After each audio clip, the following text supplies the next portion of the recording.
Good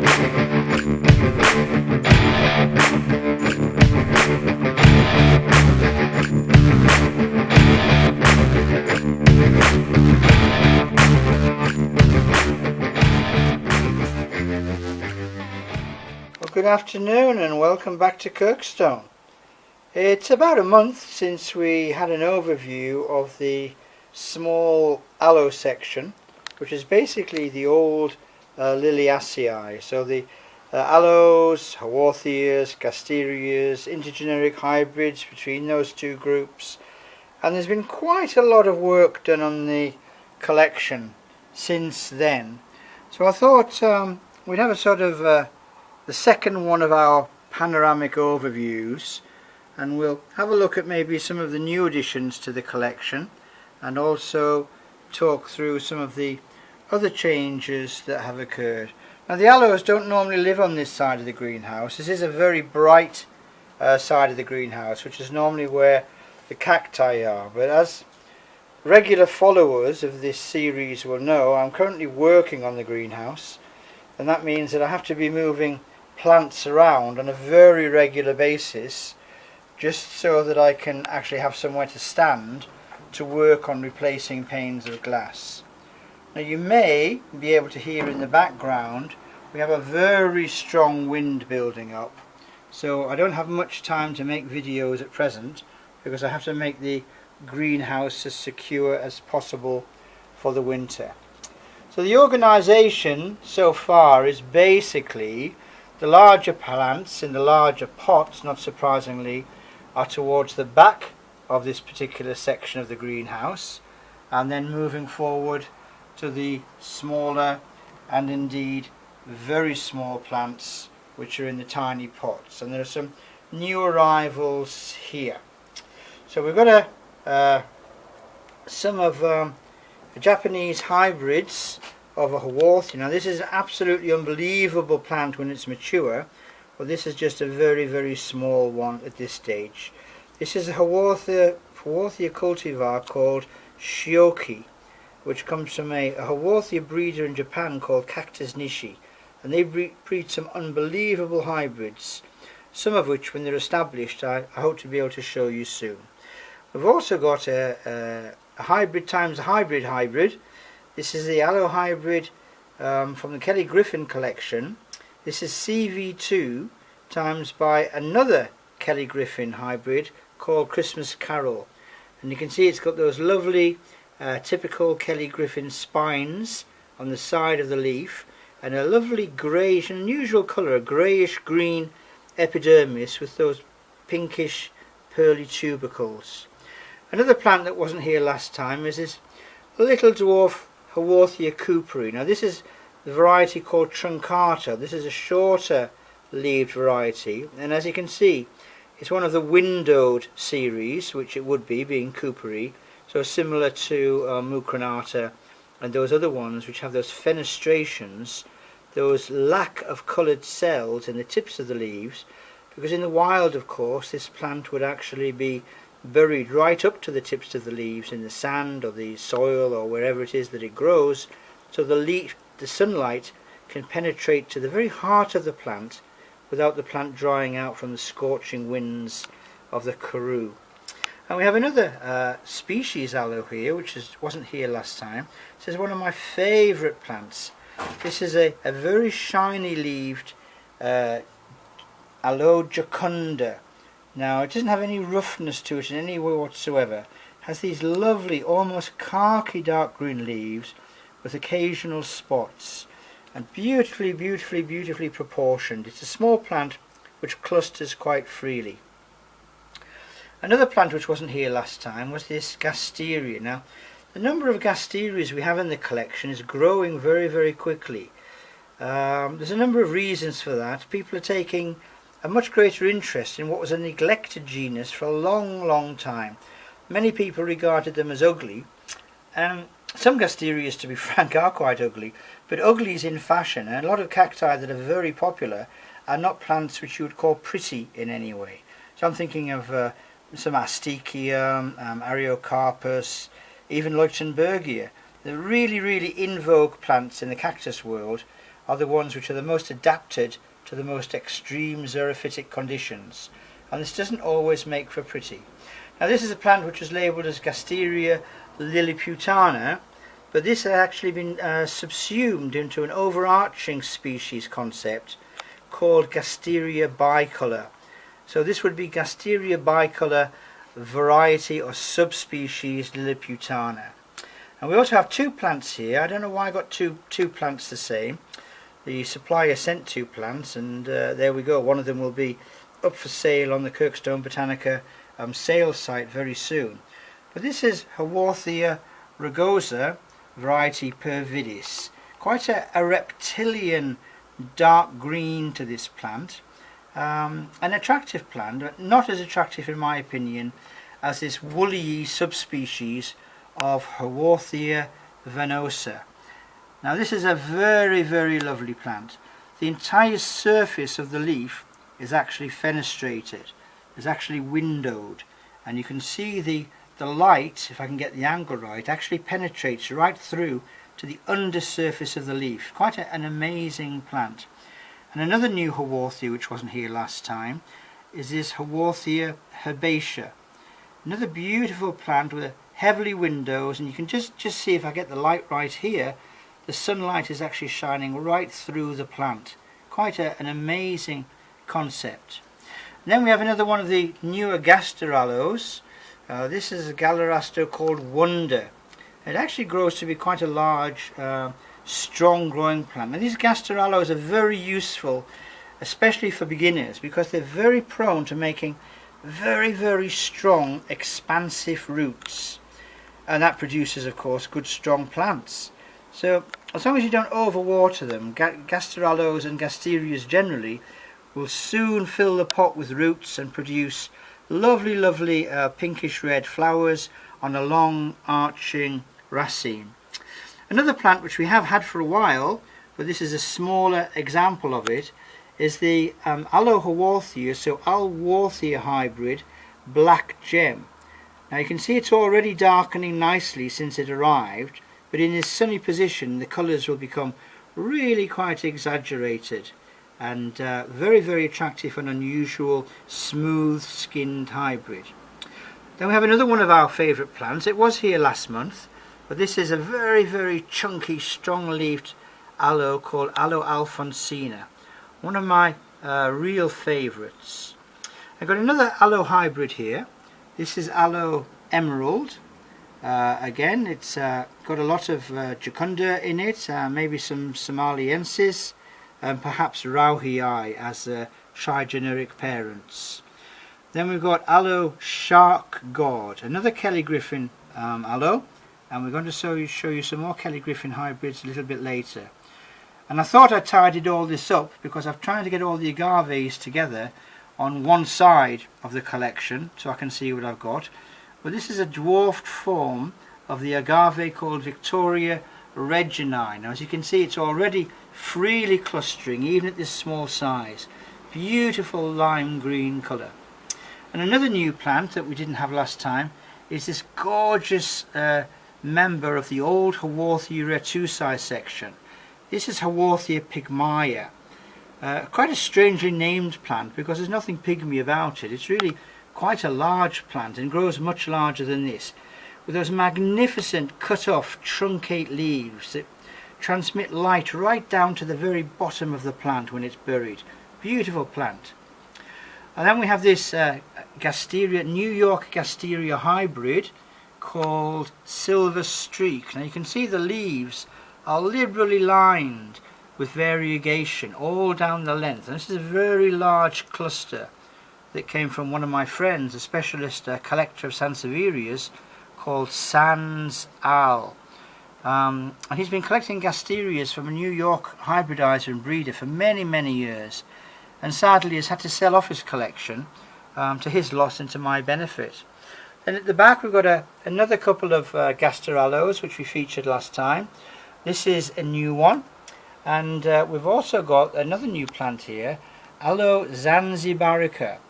Part of the controversy really between Aloe juvena and others of that group like Squarosa which are constantly missupplied and misnamed when they actually arrive from the post.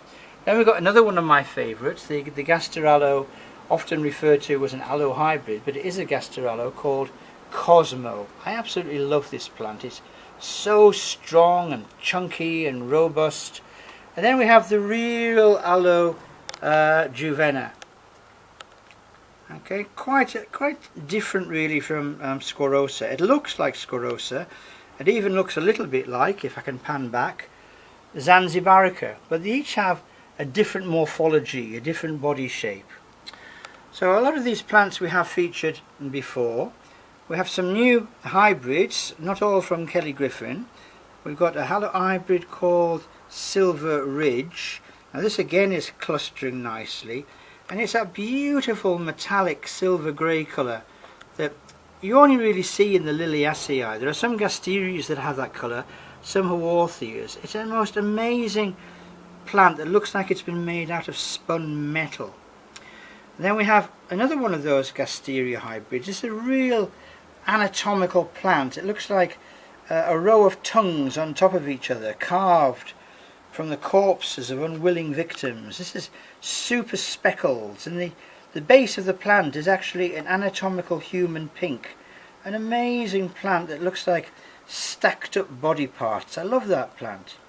Then we have another freely clustering plant. This is the Haworthia hybrid between Truncata and Morganii, or depending on which classification system you follow, this would be Truncata var Truncata hybridized with Truncata subspecies Morganii. But in either case, it's a cross between Morganii and Truncata. It has the best features of both parents and the worst of none. And of course it's just starting to send up its long flower scape. Then we have another little Gasteria hybrid, perhaps a little bit similar in some ways to Super Speckles, but with much more of its Armstrongi ancestry showing. This is Dusty, and hopefully you can just see those little offsets springing up now. Now last month I don't think we had this wonderful cultivar of Haworthia attenuata. There are a couple of different trade names of this plant, but this was actually bought under the trade name of Super White. Now you can see, looking down on the plant, it looks pretty much like Haworthia attenuata would. Plenty of green, but some tubercles. The tubercles are only on the inside, of course, because if there were tubercles absent, it would be Haworthia fasciata, one shoe away of identifying the differences. But if I pan down to the plant from the outside, and even if I can upwards, you can see that the tubercles have banded together into stripes, which they often do on attenuata, but actually joining together. And the newer tubercles are actually becoming more white than green on the parts. It's an astonishingly bright plant in the sunshine, a real eye catcher. And then we have another small aloe, agave, so this should be moved across to the agave section. This is another cold hardy agave, as many of them are, called Univitata. Now we have about half a dozen agaves in the collection now, plus one Manfreda, and it's one section I'm really keen to increase, not least of which of course is the cold hardiness, which means it keeps the heating costs down. Then we have that wonderful chestnut, orangey brown, spined growing aloe, Brumii, another one of my real favourites. The older leaves are a really dark teal green, but then the newer leaves as they emerge, because we're right entering the aloe growing season now, are a much brighter light green. Gorgeous plant. And then we have another Gasteria here. This is Maculata, a largish growing plant, and again a small offset growing out of the side. And then a brand new aloe, which was just an offset that came to me. This was Aloe Dumatorum, already showing an incredible dark reddish purple coloration because it's been grown in a fair amount of sun, and you can just see the new leaf coming up there now. Another new plant that we didn't have last time is a hybrid between the Aloe CV and Christmas Carol, and again it's got the best qualities, a starfish like appearance of many of the Kelly Griffin hybrids. They really do look like something that's crawled out of a rock pool and floundering about on the beach. Very, very organic seeming plants. And one of my new obsessions is these plants with very long grass-like leaves. And this is a Haworthia which is adapted to grow in cover. So not out in the open, but a plant which grows amongst other plants. And this is Haworthia longiana. Now there's only one other Haworthia which has leaves even longer than this, graminifolia, but this is a pretty long-leaved plant, longiana. And then another Kelly Griffin hybrid. This is a hybrid between two existing hybrids, one of which is Franco and the other one of which is Vito. So this has two hybrids as a parent. Lovely, lovely plant with brick orange, red spines and tubercles against a teal background. Then we have a very thick leaved rosettiform Gasteria. Now many of these Gasterias start out as completely two-ranked leaves. They're very much ranked up in a series of two, like Armstrongi, but in maturity many of them assume the more rosettiform starfish shape that you associate with the Asparagales. Now I did mention the Manfreda slightly earlier. This is the first Manfreda in our collection, which is an agave relative. This is Gutata, and again you can see those purpley dark red spots on that lovely, lovely dark background. Now at the back we have a plant which we've talked about a few times before. This is Aloe arenacea, lovely, lovely dwarf South African species with that white epidermis, which isn't a powder like you'd see on a Dudleya or an Echeveria. It's actually white embedded into the skin of the plant. And we've got two plants here together. This is Aloe DZ. Now these are both the same plant, but one of them is flowering, and coming up to the top here we can just see a lovely flower of the Aloe hybrid DZ. Another gorgeous Kelly Griffin hybrid. Now we'll just pan over these plants because we've seen these before in the previous month's video. Please do check back. I'll just focus in on this recently repotted Gasteria glomerata, famous of course for clustering wildly those really, really thick anatomic leaves. I keep using this word anatomic for Gasterias because the leaves are so tongue-like and so succulent. They do look like something that's come from an animal rather than a plant sometimes. So I'm going to fly over our hybrid Truncata vers Morganii, over the Gasteraloe hybrid Tiger, which is quite similar to Flo, to a nicely coming into flower Aloe Bakery, which has also got a lovely, lovely green fluorescent yellow flower. And I'm going to fly over this variegated Gasteria maculata because I want to show you some new additions which came in yesterday. And what we arrived from yesterday from our friend Sanzal was he was also collecting a small number of Kelly Griffin hybrid aloes, and here they are, just been repotted. That's why they're in a separate box and getting ready to be rejoined into the collection. So we have one of the most famous of Kelly Griffin's hybrids. This lovely, lovely bright green, strongly glowing plant is Vito. So Kelly Griffin Aloe cultivar Vito. And then we have another unusually coloured plant. This is almost a sea green or a turquoise. This is Aloe KG14.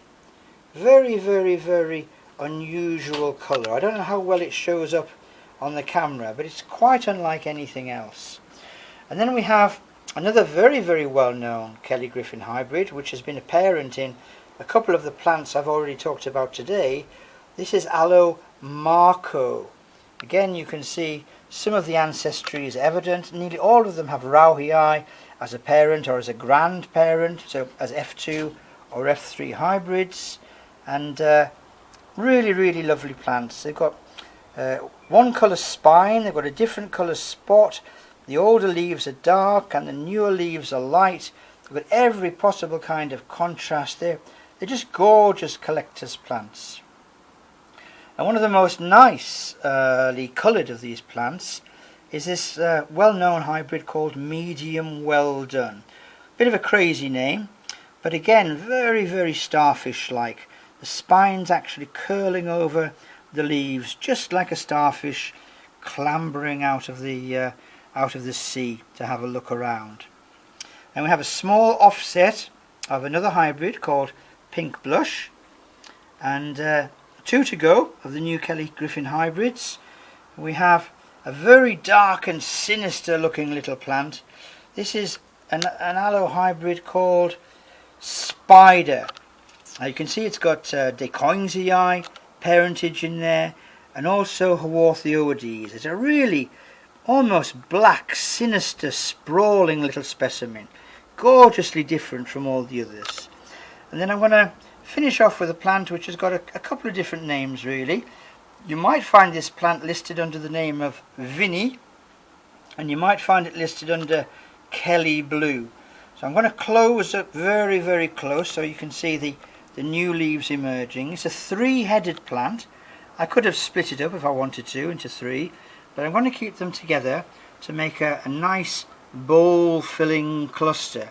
So that's Kelly Blue, or Vinny, one of the most well-known of all Kelly's hybrid aloe creations. And I'll just finish off with the agave section. Now, I did say I needed to move some of the small agaves back over here so all the agaves are together. So we have a potatorum, and we have a nicely freely clustered dwarf form of potatorum. We also have agave colorata, and then another potatorum not so freely growing. Then we have another agave which is multicoloured. This is a variegated form called quadricolor. It's actually got 4 different stripes in the leaves. And then we're going to finish with the newest addition to the collection. I really should have done an unboxing for this plant. It's so spectacular. This is from Blue Nurseries on eBay UK. And this is a completely cold hardy, down to -7, -10 degrees, agave called Agave ovatifolia. And it's an absolute gem. It's got those dark reddish brown edges to the leaves, those magnificent spines which are just as sharp as they look. And you can just see a lovely cone of new filled leaves coming together there. And it's a gorgeous, gorgeous plant on which to finish. Agave ovatifolia, the giant form from Blue Nurseries. So the agaves are on this end. They're moving down towards the aloes, the Gasteraloe hybrids, Haworthias and Gasterias down the other end. So that's the small rosetiform plants more or less on display. There are some other rosetiform plants which aren't here. There's another Haworthia section on the other side of the greenhouse which will be brought into alignment. There are also some Sansevierias which I'm going to do a separate video log entry very soon. But by and by, that's the bulk of the collection settling in nicely at this stage. So it's goodbye from me for now. It's goodbye from the Kirkstone Gardens, and perhaps most excitingly right now, it's goodbye from the new Kelly Griffin hybrids. So it's bye-bye for now, bye-bye from Kirkstone, and bye-bye from all the plants. Happy growing, and I'll see you all very, very, very, very, very, very, very, very, very, very, very, very soon. Goodbye for now.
Bye.